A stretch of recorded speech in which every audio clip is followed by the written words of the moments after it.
है। अच्छा, आप देवघर में रहते हैं, शिवलिंग पर तो जल चढ़ाने जाते होंगे? हम तो नहीं चढ़ाते हैं, न चढ़ाए न हम किसी को चढ़ाने का सलाह देते हैं। ये प्रधानमंत्री अपना घर नहीं चला पाए, अपनी माँ और अपनी पत्नी को नहीं रख पाई, देश चलाने का बीड़ा इसको पूंजीपति दे दिया है, जिसके कारण पूरे देश के परिवार को ये विनाश की ओर ले जा रहे हैं। इसलिए ऐसे प्रधानमंत्री को सत्ता से कभी भी इसको बर्खास्त इस्तीफा दे देना चाहिए, देश हित में, जनहित में। एक बाबा हैं, पद यात्रा पर निकलते हैं कि देश को हिंदू राष्ट्र बनाना है। अभी इधर हाल में ही देख रहे थे, वो हिंदू राष्ट्र क्या बनाएंगे? हिंदू राष्ट्र बनाने के लिए तो वो निकले हैं, लेकिन उसका सपना पूर्ण नहीं होगा। नमस्कार साथियों, अभी इस वक्त हम झारखंड में मौजूद हैं और झारखंड का एक प्रसिद्ध शहर है देवघर। देवघर के भी हमारे पास फिलहाल जिला परिषद बैठी हुई है। इनसे मिलकर बात करेंगे कि किस तरीक़ा से महिलाओं को जागरूक करने की काम करती है और किस तरीक़ा से अपने समाज को सुधारने का काम करती है। सबसे पहले स्वागत है आपका। समता विचार मंच से जो आपने हमको उस योग्य समझा कि हमसे आप बात कर सकते हैं, इसलिए हम बहुत खुश हैं कि आप हमसे बात करने के लिए बैठे हैं। आपको तहे दिल से हम स्वागत करते हैं। अपना पूरा परिचय एक बार हमारे दर्शकों को बता दीजिए। मैं गीता मंडल हूं और मेरा यहाँ देवघर जिला में 25 जिला परिषद क्षेत्र है और हम 5 नंबर संख्या से जिला परिषद सदस्य हूँ वर्तमान में। जी अच्छा, सबसे पहला क्वेश्चन आपसे मेरा ये रहेगा कि देखा जाता है कि तमाम महिलाएं हैं जो कि घर के पर्दे में रहती हैं और आप एक ऐसी महिला हैं जो अपने समाज में खड़ा होकर जिला परिषद तक चुनाव लड़ सके और जीत भी गए। कैसा ऐसा विचार आया आपको दिन में? देखिए, ऐसा विचार खुद हम शोषित थे। जब खुद हम परेशानी झेलने लगे तो हमको लगा कि पर्दा में रह के हम परेशानी का सामना नहीं कर सकते हैं। मेरे जमीन हड़प रहे थे लोग, सामंत लोग जमीन लूट लिया, सरकार भी जमीन में हॉस्पिटल बना दिया। तो हम बहुत लड़े, मेरे साथ मारपिटाई हुई, मेरे ऊपर बहुत मुकदमे हुए, लेकिन हम पीछे नहीं हटे, लड़ते रहे। और लड़ने वाले लोग को आज तक जो है हम पीछे धकेले हैं। और ये जो पूरा मिसाल है जिसके कारण आज हम लड़ते लड़ते हम लड़के ही जिला परिषद सदस्य बने हैं। वोट से नहीं लड़े, चुनाव को हम लड़ाई जैसा लड़े और जनता हमको वोट दी है निस्वार्थ। तो कोई इसमें ये नहीं है कि हमारा ना हम बड़े घर की बहू हैं, ना बेटी हैं, ना बहुत सुंदर हैं, ना बहुत पैसा है। लोग हमारे संघर्ष को देख के बड़े बड़े दिग्गज जो खड़ा हुए थे, जो करोड़पति अरबपति हैं, उनको हम मात दिए हैं अपने संघर्ष के बल पर, महिलाओं के संघर्ष। अच्छा, हम आपसे जानना चाहेंगे आखिर समाज में ऐसा क्या सा समाज को दिखा कि आपको लोग चुना? समाज में बहुत तरह का कुरीतियाँ थी, महिलाओं को शिक्षा नहीं था। जहाँ मेरी शादी हुई, मेरा जहाँ ससुराल है, उस गांव में दलित और बैकवर्ड में पढ़े लिखे मैट्रिक पास लोग नहीं थे। शादी हुई मेरी 1987 में और हम यहाँ आए, बोर्ड एग्जाम दिए और शादी हुई, उसके बाद रिजल्ट निकला। और बहुत गरीब घर में शादी हुई। हम जंगल से लकड़ी लाते थे, पत्ता लाते थे, खाना बनाते थे। वहाँ ट्यूशन पढ़ाना शुरू किए। ट्यूशन पढ़ाने लगे तो बच्चों को वहाँ तुरी जाति की गांव है मेरा बगल में, घर में जितना ओबीसी और तुरी सबको पढ़ाए। वो अभी उस गांव में अभी हमको लगता है एमए ग्रेजुएशन, हमको लगता है दर्जनों लड़का लड़कियां हैं जिनको हमने शुरू किया ट्यूशन पढ़ाना। और वहाँ ही नहीं, वहाँ अगल बगल 1993 में मेरा ग्रेजुएशन हुई। ग्रेजुएशन के बाद हम गांव में विशेष शिक्षा अभियान उस समय चलता था, अनौपचारिक शिक्षा, गांव में हम पढ़ाई शुरू किए। अगल बगल गांव में जो भी युवक अभी वोट डाल रहा है, जो भी है, उसको हम पढ़ाए हैं शिक्षा से। वो मेरे लिए बहुत ही सम्मान करता है कि मुफ्त, कहीं ना कहीं आप सावित्रीबाई फुले का कद निभाई हैं आप। मुफ्त में लोगों को पढ़ाए हैं और अभी भी पढ़ा रहे हैं। अच्छा। अभी भी हम अब सोचे हैं कि भाई जो अभी नहीं पढ़ पा रहा है उसको हम देखा जाता है कि तमाम महिला है जो आजकल अपना जो काज है उसको ना करके पाखंड और अंधविश्वास में डूबी रहती है। उन लोगों को क्या संदेश देना चाहेंगे? अभी भारत में या हम जहाँ रहते हैं वहाँ जो हम देख रहे हैं, महिलाओं को अपना जो निजी काम है, हम महिलाओं के बीच बहुत क्लास लेते हैं कि भाई आप जो देख रहे हैं धर्म के नाम पर एक रजिस्टर बनाइए और एक आप शिक्षा के नाम पर बनाइए अपने घर में। सब लोग को हम बोले हैं। आप देखिए कि 1 जनवरी से 31 दिसंबर तक आपका कितना खर्चा हुआ। बिल्कुल बिल्कुल। और शिक्षा में आपका 1 जनवरी से 31 दिसंबर तक कितना खर्चा हुआ, दोनों बजट को आप एक साथ करेंगे तो शिक्षा में खर्चा होगा आपको 10%, 10,000 खर्चा होगा। तो 50,000 आपको धर्म में खर्चा होगा। बिल्कुल बिल्कुल। पूंजी आप लगाएंगे धर्म में तो बढ़ेगा धर्म, बिल्कुल। पूंजी आप शिक्षा में नहीं लगाएंगे तो शिक्षा में आप पीछे हो रहे हैं। आपका बेटा न नौकरी कर पा रहा है, न थोड़ा छठा सतमा पढ़ता है, खिचड़ी खाता है, उसके बाद वो पलायन कर जाते हैं। बड़े बड़े महानगरों में वो मजदूर बन जाते हैं। अब है कि पूंजीपतियों को चाहिए मजदूर, तो सरकारी शिक्षा को निजीकरण कर दिया जा रहा है, प्राइवेटेशन कर दिया। बहुत सारे स्कूल बंद भी कराए जा रहे हैं। बहुत स्कूल यहाँ झारखंड में भी 6000 स्कूल बंद कर दिया गया। और वहाँ पढ़ाई और वहाँ शिक्षक की कमी है, शिक्षक बहाल नहीं कर पा रहे हैं। अभी हम देख रहे हैं पूरे देश में, झारखंड सहित पूरे देश में एगो मामूली सा एक मंत्री बनेगा, उसके आगे पीछे 50 ठो रहेगा गार्ड, बॉडी गार्ड, घर में का गार्ड, पत्नी का गार्ड, बेटा का गार्ड। लेकिन हमारे स्कूल में विषयवार शिक्षक उपलब्ध नहीं कर पा रही है सरकार, चाहे सरकार जिनकी भी हो। वो सरकार जनता को उत्थान के जब तक शिक्षित नहीं होगा तब तक देश का जो अपना मौलिक अधिकार है वो नहीं जान पाएगा। अच्छा, देखा जा रहा है कि आप कर रहे हैं शिक्षा की बात कर रहे हैं, किसी भी बात में शिक्षा की बात कर रहे हैं, लगातार शिक्षा को महंगा किया जा रहा है।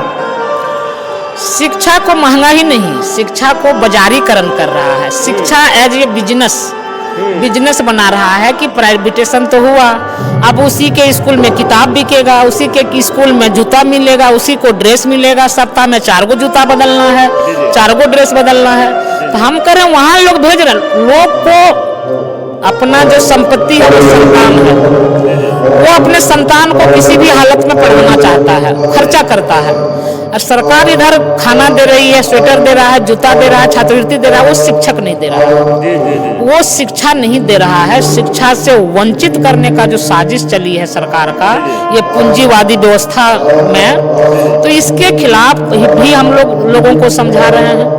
और ये सरकार जब तक ये दोहरा नीति अपनाएगा, निजीकरण को नहीं बंद करेगा। बहुत पहले एक नारा चलता था, हम लोग बचपन में पढ़े हैं कि भंगी का संतान हो या राष्ट्रपति का संतान, सबको शिक्षा एक समान। जब तक देश में शिक्षा में समानता नहीं आएगा तब तक देश में आज़ादी नहीं आएगी और शिक्षा का स्तर नहीं बढ़ेगा। तो कोई भी स्तर, चाहे खेती का हो, मजदूरी का हो, जो भी स्तर है वो ऊंचा नहीं उठेगा। ये देखा जाता है कि तमाम महिला पूजा पाठ में उलझी हुई है, तो पूजा पाठ से किसी का कल्याण हो सकता है क्या?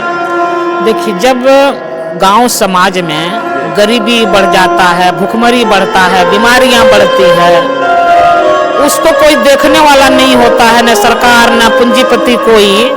वो असहाय लोग यहाँ भावना में चले जाते हैं और पूजा पाठ करने लगते हैं कि हम पूजा करेंगे तो मेरा कुछ हो जाएगा, लेकिन उससे होता नहीं है। और अंधविश्वास के चंगुल में आज देश का आज़ाद होने के 75 साल बाद भी लोग अंधविश्वास में पड़े हुए हैं। देखिए, भी समाज में अंधविश्वास जो बढ़ रहा है, शिक्षा नहीं रहने के कारण लोग अंधविश्वास में जाएंगे। तो सबसे पहले उसका बुनियाद है शिक्षा, जिससे कि वो जानेंगे कि भाई हमको कुछ हुआ है तो हमको डॉक्टर के पास जाना है, हमको यदि बेरोजगारी है तो हमको काम करना है। अब लोग को बीमारी हुआ है तो हमको इलाज कराना है। तो ये करने के बजाय लोग झाड़ फूक में या भगवान को मन्नत मना लेते हैं कि आपको पांठा काटेंगे, ये करेंगे। ये सब गरीबी और बेरोजगारी और शिक्षा का ये प्रतीक। कितना लोग का तो मानना है कि पूजा से ही शिक्षा मिलती है, एक देवी है, उनकी पूजा करने से शिक्षा। ये बिल्कुल गलत है। ये जो भी लोग किया है, यदि शिक्षा पूजा से मिलती तो हम कह रहे हैं कि यहाँ ये शिक्षा की देवी है सरस्वती, मानते हैं लोग। हम तो नहीं मानते हैं, लेकिन शिक्षा की देवी यदि सरस्वती थी, वो महिला है। धन की देवी लक्ष्मी है, ये शक्ति की देवी दुर्गा है। आपको क्या कहते हैं, संस्कृति जो ये आविष्कार जो होता है देश में जो ये, उसकी देवी पार्वती है। संहार करने वाली भी काली है। तो महिला के पास सब पावर है। तो महिलाओं के आज देखिए, उसके बलात्कार और शिक्षा, उसके अकाउंट में पैसा नहीं है तो उसको सब कुछ हो जाता, उनको तो सहारा नहीं लेना पड़ता। तो इसलिए इस भ्रम जाल में ये जो मनुस्मृति, ये ब्राह्मणवाद है, उसको फंसा दिए हैं और जो वास्तविक चीज़ है उस चीज़ से भटकाने का काम किया।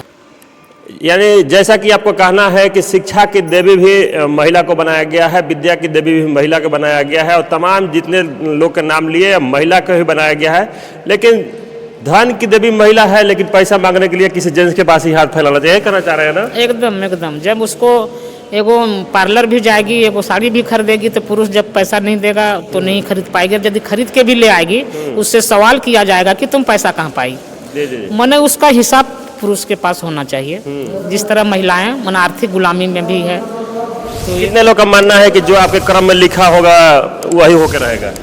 मानना नहीं है, लोग मान रहे हैं जो कुछ कर्म में नहीं। देखिए ऐसे भी धर्म में भी तुलसीदास लिख दिए हैं कि कर्म प्रधान विश्व करी राखा, जो जस करहि तस फल चाखा। जी। तो लोगों को कर्म पर विश्वास रखना चाहिए। अब कर्म नहीं करेंगे और हम मंदिर में बैठ जाएंगे तो हम इंजीनियर नहीं बन पाएंगे, डॉक्टर नहीं बन पाएंगे। जी जी जी। और आज जो सरस्वती माँ का लोग जो पूजा कर रहा है, आप देखिएगा कि जो कलम की कमाई खा रहा है, बिल्कुल, बिल्कुल। डॉक्टर, इंजीनियर, प्रोफेसर, बड़े बड़े पत्रकार, उसको वो कभी वकील, कोई सरस्वती माँ की पूजा नहीं करता है। जी जी जी। लेकिन जो प्रवासी मजदूर हैं वो गांव में आएंगे और 1000-5000 करके चंदा करके पूजा कर लेंगे, और पूजा करके वो लाखों रुपया खर्चा करेंगे, ऑर्केस्ट्रा लगाएंगे, खुद दारू पियेंगे, नाचेंगे, मूर्ति का विसर्जन कर देंगे। एक जगह 1 लाख रुपया खर्चा किया आज, कल वो पानी में चला गया। जी जी जी। तो ये जो अपव्यय जब हम देखते हैं तो हमको बहुत दिल से रोना आता है कि हम कैसे इसको समझा पाए। इसीलिए कोई मेरे पास चंदा लेने नहीं आता है। जो भी लड़का उसको क्लास लेते हैं जी जी। तो हमसे थोड़ा डरता है कि भाई वहाँ अभी नहीं जाएंगे, वो नहीं देगी। तो जानता है कि ये नहीं देगी, तो उसको हम समझाने, हम नहीं देंगे अलग बात है, लेकिन तुम दूसरे जगह ले रहा है, खर्चा कर रहा है। तुमको एडमिशन में कहीं पैसा घटा, जी जी। शिक्षा में कोई आगे पढ़ने के लिए जा रहा है, किताब। बहुत लोग गांव में कहेगा भाई नहीं पढ़ा पाए, हम गरीब हैं, हम ये हैं। लोग ये नहीं कहते हैं कि हम गरीब हैं तो पूजा नहीं कर पाए, हम गरीब हैं तो सुल्तानगंज से जल नहीं ला पाए, हम गरीब हैं तो यहाँ पथरोड़ काली माँ में हम दिया जलाने नहीं जा पाए। ये कोई नहीं बोलता। इसके लिए तो कर्जा भी काट लेते हैं लोग। हाँ, कर्जा भी उठा लेते हैं।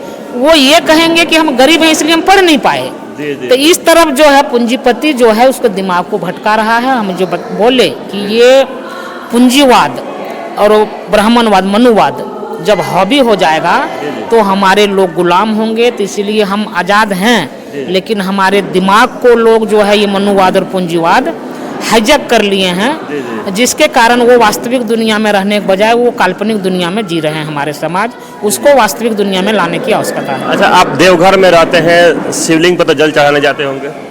हम तो नहीं चढ़ाते हैं, न चढ़ाए, न हम किसी को चढ़ाने का सलाह देते हैं। क्यों? ये इसीलिए कि ये तो बिजनेस है ना। ये इस बिजनेस जो शिवलिंग में हम देवघर की बात कर रहे हैं, देवघर में यदि ये हिंदू धर्म है तो हिंदू धर्म में जहाँ यहाँ कमेटी बनी है पंडा धर्म रक्षिणी, जब हम हिंदू धर्म का तो रक्षक आदिवासी भी है, दलित भी है, ओबीसी भी है, उस कमेटी में सब जाति के लोग को रखिए। नहीं रखता है, खाली ब्राह्मण ही रखेगा। तो वो ठेका लेके बैठा कि भाई हम ही यहाँ का रहेंगे ठेकेदार। और जो वहाँ पूजा करवा रहा है उसका बेटा विदेश में नौकरी कर रहा है, बम्बई में फ्लैट बना के है, और जो पूजा कर रहा है वो भिखारी बन के उसका बेटा वहाँ जाके मजदूरी कर रहा है, कचरा फेंक रहा है, BA करके उसको नौकरी नहीं मिल रही है। मंदिर में नौकरी दे देना, हम 2-4 गो लड़का को हम लोग रखवा देंगे। लेकिन इसलिए लोगों को इसके लिए जागरूक करने का ज़रूरत है। ये जो पूंजीवाद और मनुवाद दोनों मिल के हमारे जो लोग हैं यहाँ के मजदूर, किसान, आधी आबादी, महिलाएं, उसमें ब्राह्मण घर की भी महिलाएं हैं, उनको भी नहीं पता है खुद को हमको कैसे शोषण कर रहा है। उसको इतना बड़ा घूंघटा उठा के पंडा गली में घुमाएगा कि नहीं, उसमें सोचती है हम इसी में खुश हैं। एक बाबा हैं, पद यात्रा पर निकलते हैं कि देश को हिंदू राष्ट्र बनाना है। अभी इधर हाल में ही देख रहे थे, वो हिंदू राष्ट्र क्या बनाएंगे। हिंदू राष्ट्र बनाने के लिए तो वो निकले हैं, लेकिन उसका सपना पूर्ण नहीं होगा। ये हिंदुस्तान है, इसमें तमाम जाति धर्म, चाहे जिस भी जाति समुदाय के लोग हैं, जो भी धर्म है, ये संविधान में लिखा है। ये भारत जो है धर्मनिरपेक्ष देश है।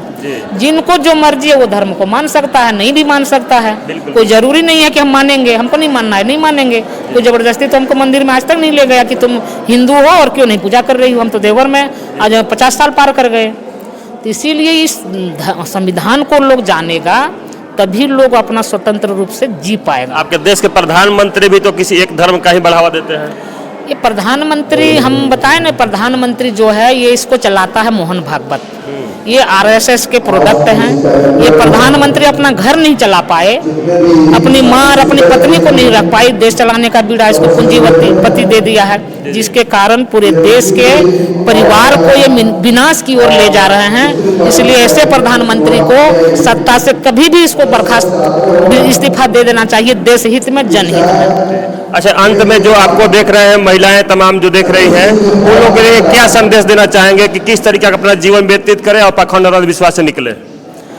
देखिए, महिलाओं को तो चाहिए कि भाई महिलाएं जब से घर के चार दीवारी से नहीं निकलेंगी, जब समाज के बारे में नहीं सोचेंगी, जब अपने बच्चों के बारे में नहीं सोचेंगी, आगे वाला भविष्य के बारे में नहीं सोचेंगी, वास्तविक दुनिया में जब तक नहीं आएंगी, ये भाववाद में जब तक जिएंगी, भगवान तो शिव चर्चा, यही हमारे यहाँ आए थे, कौन ये था प्रदीप मिश्रा, यहाँ आए प्रवचन करने, 31 लाख रुपया लेके आ गए प्रवचन करने। महिलाएं परेशान है, उसका जेवर छिना रहा है, पैर टूट रहा है, वो तो धर्म के नाम पर बिजनेस चला रहा है, और हमारे लोग, जो गरीब लोग, उस बिजनेस का शिकार हो गए। इस बिजनेस का शिकार जो लोग हैं, उसको इसकी आज़ादी की लड़ाई हमको लड़ना पड़ेगा। इस अंधविश्वास से मुक्त भारत कैसे बने, इसके लिए हम लड़ाई छेड़े हैं और लड़ेंगे। चलिए, तो देखिए, इनका कहना है कि हम पाखंड और अंधविश्वास को समाप्त करने की और शिक्षा की बढ़ाने की बात और संविधान घर घर तक पहुंचे, इसके लिए हम अपना सत्ता में आए हुए हैं और अपने लोगों को जागरूक करने की कोशिश कर रहे हैं। बाकी इनके बात से आप लोग कितने सहमत हैं, हमारे वीडियो को कमेंट करके जरूर बताएं। वीडियो अच्छा लगे शेयर करें। इस वीडियो को अगर हमारे यूट्यूब पर देख रहे हैं तो हमारे यूट्यूब चैनल को सब्सक्राइब करें, अगर फेसबुक पर देख रहे हैं तो हमारे फेसबुक पेज को फॉलो करें। सभी साथियों को नमो बुद्धाय, जय भीम, जय संविधान।